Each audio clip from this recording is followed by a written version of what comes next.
Hello friends, मैंने आपका registration under GST का चैप्टर कंप्लीट करवा दिया है। तो मैं चाह रहा था कि आपका रिवीजन करवा दूँ रजिस्ट्रेशन का। तो उसके लिए कुछ क्वेश्चंस है। तो क्वेश्चन बेसिकली मैं आपके जो बुक है इंस्टीट्यूट के सीए इंस्टीट्यूट के जो स्टडी मटेरियल जो आपको दिया गया है उसमें रजिस्ट्रेशन का आप चैप्टर निकाल करके उसमें लास्ट में क्वेश्चन आंसर्स दिए हुए हैं। तो वही क्वेश्चन आंसर्स को मैं करवा रहा हूँ। आप चाहे तो उसमें आंसर्स दिए हुए आप खुद से भी पढ़ सकते हैं, लेकिन मैं आपको उसी को आपको शेयर करना चाहता हूँ। आपको डिटेल में समझा भी दूंगा और आपको समझ में भी आ जाएगा। अगर इनकेस कहीं डाउट भी हो तो वो क्वेश्चन आंसर के थ्रू वो क्लियर हो सकता है। तो हम लोग फिर स्टार्ट करते हैं। अच्छा, फर्स्ट क्वेश्चन है, mister A has started intra state supply of goods from Delhi. A ने स्टार्ट किया intra state supply of goods Delhi से। He is required to obtain registration if his aggregate turnover exceeds dash during a financial year. तो उसका aggregate turnover exceed कितना से होगा जब उसको रजिस्ट्रेशन लेना पड़ेगा। चार ऑप्शंस दिए हुए हैं, 10, 20, 30, 40 लाख। तो मैंने आपको पहले ही बताया था intra state supply of goods है यहाँ पर, तो एक्सक्लूसिव गुड्स है तो 40 लाख होगा। और बाकी जो स्टेट्स के जो क्राइटेरिया थे उनमें दिल्ली कहीं नहीं फॉल कर रहा है, मतलब थर्ड कैटेगरी में फॉल कर रहा है ऑल अदर स्टेट्स में। तो दिल्ली आपका 40 लाख में आ जाएगा। नेक्स्ट है, aggregate turnover includes taxable supply, exam supplies, exports, all of the above. जैसा कि मैंने आपको एग्रीगेट टर्नओवर की डेफिनेशन में बताया था, aggregate turnover includes taxable supply, exempt supply, non taxable supply जो एग्जाम सप्लाई का ही पार्ट होता है, एक्सपोर्ट, इंटरस्टेट सप्लाईज, ये सारा कुछ मिला करके आपका एग्रीगेट टर्नओवर बनेगा। तो इसका मतलब ये तीनों इसमें इंक्लूड हो रहे हैं, तो ऑल ऑफ द अबव आपका ऑप्शन होगा। थर्ड क्वेश्चन है, which of the statements is correct. A, person making any inter state taxable supply of goods is required to obtain registration compulsory. जो पर्सन इंटर स्टेट सप्लाई करता है goods का उसको obtain compulsory registration compulsory होता है। Second, a person to whom a UIN has been granted cannot apply for cancellation of registration। Third बोलता है जो पर्सन सेकंड बोल रहा है जिसको UIN मिला है वो कैंसिलेशन के लिए अप्लाई नहीं कर सकता है। थर्ड हो गया cancellation of registration under CGST act या UPGST एक्ट, उसको डीम्ड कहा जाएगा, shall be deemed to be cancellation of registration under CGST act. Fourth is all of the above. तो जैसा देखिए, जैसे मैंने आपको बताया था, जो इंटरस्टेट सप्लाई ऑफ गुड्स है यहाँ, क्योंकि गुड्स है तो उसको कंपलसरी रजिस्ट्रेशन लेना पड़ेगा। सर्विसेज के लिए बोला था कि वो एग्रीगेट टर्नओवर वाला क्राइटेरिया होना चाहिए, स्पेसिफाइड लिमिट वाला क्राइटेरिया। बी है UIN जिसको मिलेगा, जो आपको बताया था UN बॉडीज़ वगैरह, तो can not can not apply for cancellation of registration. जो आपको बताया था कि उन लोगों को रजिस्ट्रेशन का कैंसिलेशन नहीं मिलता है, मतलब कैंसिलेशन नहीं होता है UIN जितना होता है। थर्ड इज एक्चुअल में ये क्योंकि ये रजिस्ट्रेशन होता ही नहीं, इसको रजिस्ट्रेशन नहीं बोलते हैं, इसलिए उसका कैंसिलेशन भी नहीं होता है। थर्ड इज डीम्ड, आपको बताया था कि अगर रजिस्ट्रेशन को जिस तरह से माना जाता है कि अगर वो CGST या UPGST एक्ट में रजिस्टर्ड है तो माना जाता है कि वो SGST और UPGST एक्ट में रजिस्टर्ड है तो माना जाता है कि CGST एक्ट में भी रजिस्टर्ड है। तो इसका मतलब कैंसिलेशन के लिए भी वही माना जाएगा कि कैंसिलेशन अगर रजिस्ट्रेशन का होता है अंडर SGST एक्ट या UPGST एक्ट तो वो माना जाएगा कि वो CGST एक्ट में भी कैंसिलेशन है। तो इसका मतलब ऑल ऑफ द अबव आपका सही होगा answer. Fourth question, which of the following persons are not liable for registration. कौन रजिस्ट्रेशन के लिए लायबल नहीं होता है। A, any person engaged exclusively in supplying services wholly exempt from taxes. B, person making any interstate supply of goods. C, both A and B. D, none of the above. जब मैंने आपको पढ़ाया था तो आपको याद होगा कि मैंने दो केसेस बताए the person not liable for registration. एक बताया था कि अगर कोई पर्सन एक्सक्लूसिवली डील करता है गुड्स या सर्विसेज के सप्लाई में जो एग्जाम फ्रॉम टैक्स होता है। सेकंड आपको मैंने एग्रीकल्चरिस्ट बताया था जिसका इनकम जो डेराइव होता है वो कल्टीवेशन ऑफ लैंड के प्रोड्यूस से डेराइव होता है। तो फर्स्ट केस देखिए वही है। सेकंड है person making interested taxable supply goods, तो वो तो ऑलरेडी टैक्सेबल है। तो इसका मतलब आपका ये फर्स्ट केस आंसर होगा, मतलब ए आंसर होगा। Determine the effective date of registration in following cases. First case बोलता है aggregate turnover of Dhampur footwear industries of Delhi has exceeded threshold limit, applicable threshold limit of 40 lakh rupaya on September 1। 1 सितंबर को aggregate turnover का threshold limit increase किया। It submits the application for registration on 20 सितंबर। Registration मिलता है 25 सितंबर को। तो बताना है इफेक्टिव डेट क्या होगा।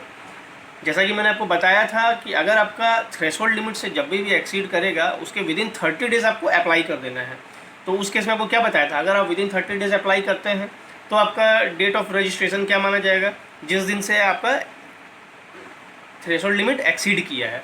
इस केस में देखिए आपका 1 सितंबर को आपने आपका एग्रीगेट टर्नओवर एक्सीड किया था थ्रेशोल्ड लिमिट से, 20 सितंबर मतलब विद इन 30 डेज आपने अप्लाई कर दिया है, रजिस्ट्रेशन मिला 25 सितंबर। इसका मतलब अब आपको विद इन 30 डेज आपने अप्लाई कर दिया था, तो आपका इफेक्टिव डेट जो होगा वो जिस दिन आपका थ्रेशोल्ड लिमिट एक्सीड किया था वही वाला डेट होगा, मतलब 1 सितंबर इज द आंसर। 1 सितंबर is the answer. Now B, Mehta Teleservices is an architect in Lucknow. Its aggregate turnover exceeds 20 lakh 25 अक्टूबर। 25 अक्टूबर को एग्रीगेट टर्नओवर एक्सीड कर गया 20 लाख से ऊपर। It submits the application for registration on 27 नवंबर। Registration certificate is granted to it on 5 दिसंबर। Now you see here that aggregate turnover of Mehta Teleservices exceeded 20 lakh rupees on 25th October, but it submitted the application for registration on 27th November. It means he has submitted the application for registration after 1 month. Means from the date of 25th October he has submitted the application on 27th November. Means एक महीना आपका exceed हो गया। Now registration certificate आपको मिला है 5 दिसंबर। तो मैंने आपको बताया था कि अगर आपका आफ्टर 30 डेज़ के बाद में अगर आप अप्लाई करते हैं तो आपका जिस दिन ग्रांट ऑफ रजिस्ट्रेशन होता है वही वाला डेट को इफेक्टिव डेट ऑफ रजिस्ट्रेशन बोलते हैं। तो ग्रांट ऑफ रजिस्ट्रेशन मतलब आपको रजिस्ट्रेशन कब ग्रांट किया गया, 5 दिसंबर। तो 5 December is the effective date of registration in second case. Now 6th question, in order to be eligible for grant of registration a person must have a permanent account number issued under the income tax act। आपको बताया था registration लेने के लिए सबसे important होता है permanent account, pan, आधार, mobile number, email ID, ये सब कंपलसरी रिक्वायरमेंट्स होते हैं। तो पैन तो कंपलसरी है, आपको पैन के बिना रजिस्ट्रेशन होगा नहीं, क्योंकि जीएसटी नंबर भी पैन बेस्ड नंबर होता है जो आपको बताया था। तो क्वेश्चन है state one exception to it, क्या कोई केस में ऐसा होता है कि विदाउट पैन भी आपको रजिस्ट्रेशन मिल जाए या पैन की ज़रूरत नहीं पड़े। तो एक एक्सेप्शन पूछा है, तो इसका आंसर होगा यस, एक एक्सेप्शन है नॉन रेसिडेंट पर्सन। क्योंकि नॉन रेसिडेंट पर्सन जो फॉरेन कंट्री का पर्सन होता है, फ्रॉम आउटसाइड इंडिया जो पर्सन होता है, उसका तो इंडिया का पैन होता नहीं है। तो उसके लिए उसको क्या होगा, उसको इंडिया में जब वो अप्लाई करेगा तो उसको वैलिड पासपोर्ट का फ़ोटोकॉपी देना होगा। अपार्ट फ्रॉम दिस उसको कोई अदर डॉक्यूमेंट्स देने होंगे, उसके रेसिडेंशियल प्रूफ हुआ या और भी कोई डॉक्यूमेंट्स होगा। प्लस यहाँ अगर उसका कोई ऑथोराइज सिग्नेटरी है, ऑथोराइज सिग्नेटरी का जो पैन होगा वो उसको देना होगा, ऑथोराइज सिग्नेटरी का प्रूफ देना होगा। तो ये सारा चीज़ उसको देना होगा, ये रिक्वायरमेंट होता है। तो ये आपका एक्सेप्शंस में फॉल करेगा, नॉन रेसिडेंट पर्सन। तो इसमें आपको ये इतना चीज़ लिखना होगा। Now 7 number, state which of the following suppliers are liable to be registered. 2 cases दिए हुए हैं, उसमें ईच में बताना है कि कौन सा सप्लायर रजिस्टर्ड के लिए लायबल है। First case, agent supplying goods on behalf of some other taxable person and its aggregate turnover does not exceed the applicable threshold limit during the financial year. बोलता है जो एजेंट गुड्स सप्लाई करता था on behalf of some other taxable person, दूसरे के behalf में, और उसका एग्रीगेट टर्नओवर लेकिन है वो एक्सीड नहीं कर रहा है थ्रेशोल्ड लिमिट से during the financial year. Now answer, इसका आंसर आपको शायद याद हो चाहे नहीं हो, जो मैं आपको बता देता हूँ। जब मैंने आपको कंपलसरी रजिस्ट्रेशन पढ़ाया था सेक्शन 24, तब आपको ध्यान होगा मैंने आपको एजेंट बताया था। एजेंट में ये भी आपको बताया था कि एजेंट मतलब होता ही यही है कि वो दूसरे के बिहाफ में बेचता है। तो एजेंट दूसरे के बिहाफ में बेच रहे हैं, तो क्योंकि ये कंपलसरी रजिस्ट्रेशन का पार्ट है और एजेंट को कंपलसरी रजिस्ट्रेशन लेना होता है, तो उसमें टर्नओवर का कोई थ्रेशोल्ड लिमिट का कोई बात ही नहीं है, क्योंकि जब उसका कंपलसरी रजिस्ट्रेशन है तो कोई थ्रेशोल्ड लिमिट का कोई बात ही नहीं है। इसका मतलब एजेंट को ईच केसेस में कंपलसरी रजिस्ट्रेशन लेना होगा।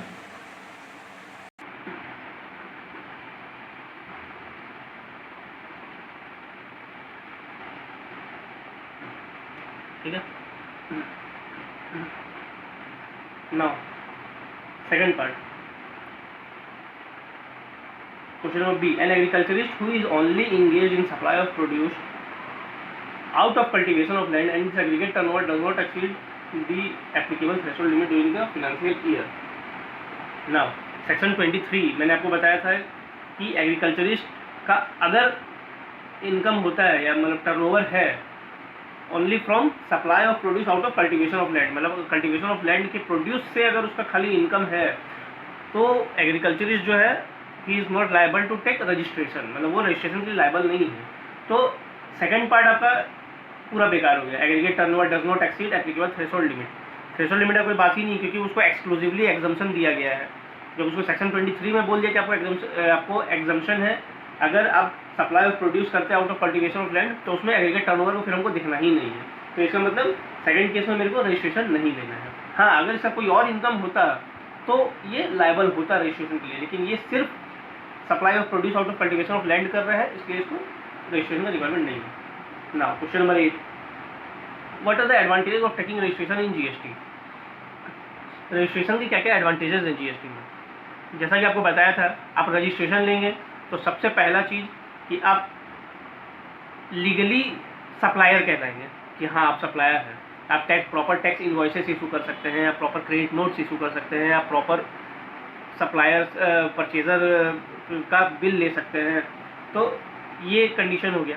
सेकेंड हो गया, you are liable to avail input tax credit on the purchases, मतलब आप जब आप रजिस्टर्ड हो जाएंगे तो आप इनपुट टैक्स क्रेडिट ले सकते हैं कोई परचेजेस का, प्लस उस टैक्स को आप पास ऑन कर सकते हैं। जब पास ऑन करेंगे तभी तो आप उसका इनपुट टैक्स क्रेडिट लेंगे। तो पहले आप सप्लायर से कलेक्ट करेंगे और जो आप परचेजर जो आप अपने क्रेडिटर से गुड्स खरीद रहे हो उसका आप इनपुट टैक्स क्रेडिट लेंगे, तो वो सेट ऑफ करके जो आपका नेट आएगा वो आपको पे करना है। हालांकि जो रजिस्टर्ड पर्सन नहीं होते हैं उनको इनपुट टैक्स क्रेडिट का बेनिफिट नहीं मिलता है, लेकिन आपको बेनिफिट मिल रहा है इस केस में, तो आपका कॉस्टिंग भी कम आएगा गुड्स का।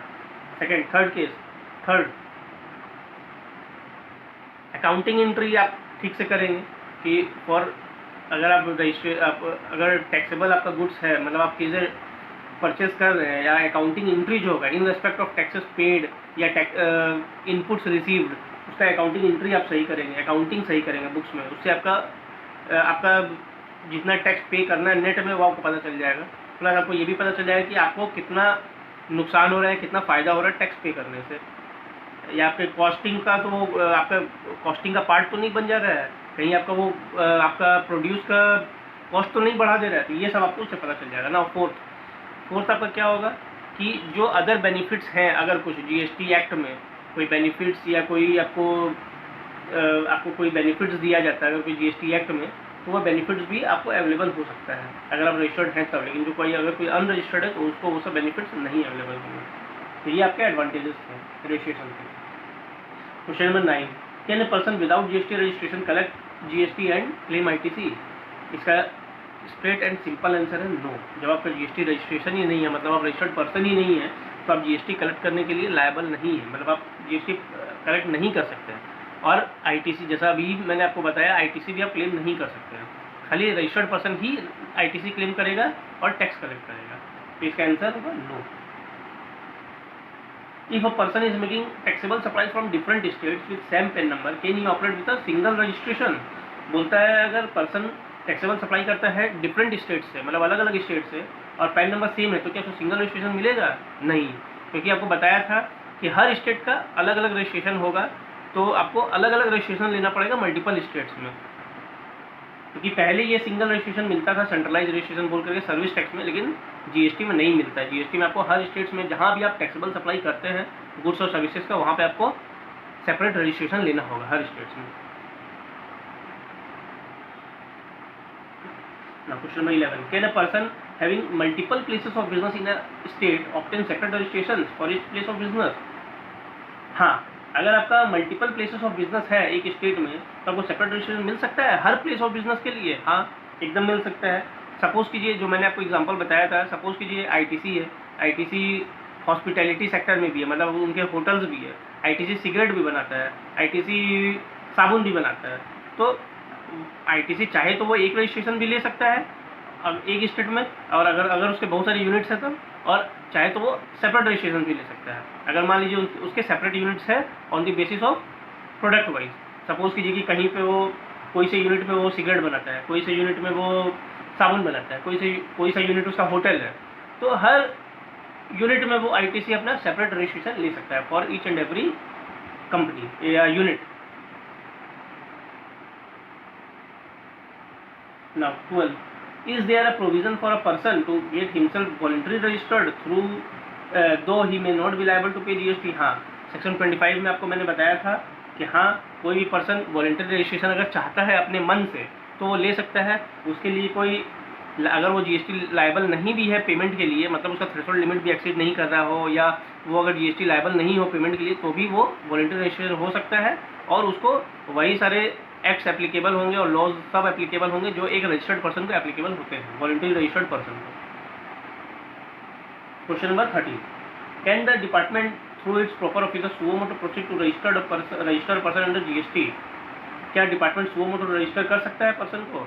हाँ, अगर मैं लायबल था रजिस्ट्रेशन के लिए, if a person is liable to take registration under the GST laws but he has not taken the registration, तो department suo motu through proper officer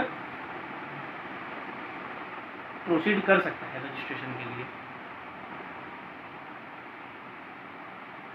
now question number 14, whether the registration granted to any person is permanent? हाँ, होता है permanent. वो तब तक होता है registration, कोई भी आपको रजिस्ट्रेशन मिलता है तो वो परमानेंट होता है। वो तब तक परमानेंट होता है जब तक कि unless it has been cancelled, surrendered, revoked, ये सारी चीज़ नहीं हो जाए, या ट्रांसफर्ड आप बोल लीजिए, तो वो सब केसेस में आपके, अगर ये सब केसेस नहीं है तो आपका रजिस्ट्रेशन परमानेंट है। ये आपको ध्यान में रखना है, आपका रजिस्ट्रेशन परमानेंट होता है। Is it necessary for the UN bodies to get registration under GST?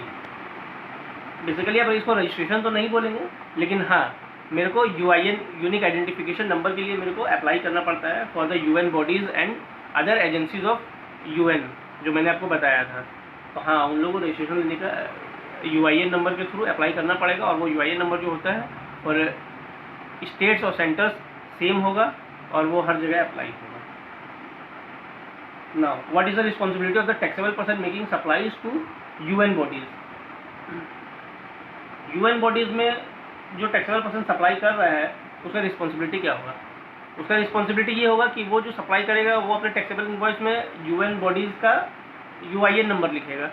तो उसके बेसिस पर ही जो यूएन बॉडीज़ होंगे वो रिफंड क्लेम कर सकेंगे डिपार्टमेंट से, क्योंकि यूआईएन नंबर इसीलिए दिया जाता है ताकि वो रिफंड क्लेम कर सके डिपार्टमेंट से, उसके अलावा उनका कोई काम नहीं होता है। नो, आगे बढ़ते हैं। Question number 17, what is the validity period of the registration certificate issued to a casual person?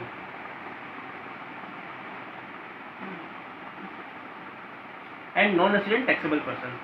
Validity period of registration issued to casual taxable person, non-resident। जो मैंने आपको बताया था, कैजुअल टैक्सेबल पर्सन और non resident taxable person. Casual taxable person वो उसी लिए दिया जाता है रजिस्ट्रेशन कि अगर उसको कुछ समय के लिए रजिस्ट्रेशन लेना हो या कोई स्पेसिफिक पर्पस के लिए रजिस्ट्रेशन लेना पड़े, कोई पार्टिकुलर स्टेट में या कोई पार्टिकुलर प्लेस में, उसको कैजुअल टैक्सेबल पर्सन को बोलते हैं, और उसका वहाँ पर रजिस्टर्ड प्लेस ऑफ बिजनेस या प्लेस ऑफ बिजनेस भी नहीं होता है, फिक्स्ड इस्टेब्लिशमेंट भी नहीं होता है।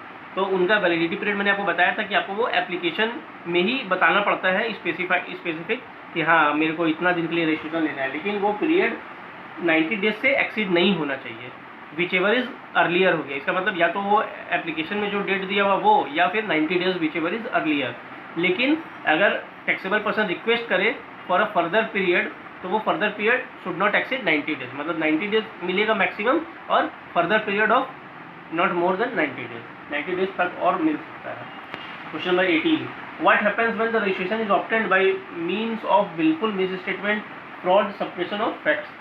मैंने आपको ये आपको बताया था कि रजिस्ट्रेशन अगर आप लेते हैं wilful misstatement, suppression of facts से, तो क्या होगा? आपको बताया था, प्रॉपर ऑफिसर जो होगा वो आपका रजिस्ट्रेशन को कैंसिल कर देगा फ्रॉम रिट्रोस्पेक्टिव डेट। जब से आपने रजिस्ट्रेशन लिया होगा तब से रिट्रोस्पेक्टिव डेट से वो कैंसिल कर देगा रजिस्ट्रेशन सुओ मोटो।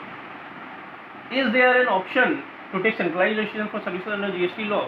नहीं, मैंने आपको बताया था सेंट्रलाइज रजिस्ट्रेशन जीएसटी में नहीं मिलता है। आपको हर स्टेट्स में जहाँ भी आप सर्विसेज या गुड्स सप्लाई कर रहे हैं वहाँ पे आपको हर स्टेट्स में सेपरेट रजिस्ट्रेशन लेना होगा।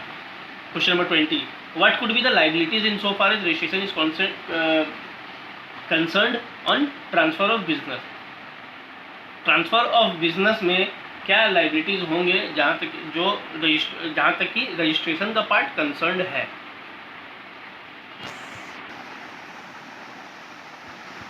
तो लाइबिलिटीज़ क्या होंगी? जब आपका बिजनेस ट्रांसफ़र होता है तो मैंने आपको बताया था एक ट्रांसफेरर होता है, एक ट्रांसफेरी होता है, या कोई इंडिविजुअल है तो उसका बच्चा होगा या उसका जो वंश चलते आ रहा है वो होगा। तो जो भी होगा ट्रांसफेरी अपने बोलेंगे, अगर डीमर्जर हो जाता है या अपने अमेलगमेशन होता है तो उन सब केसेस में आपका ये रजिस्ट्रेशन आपका इफेक्ट होगा।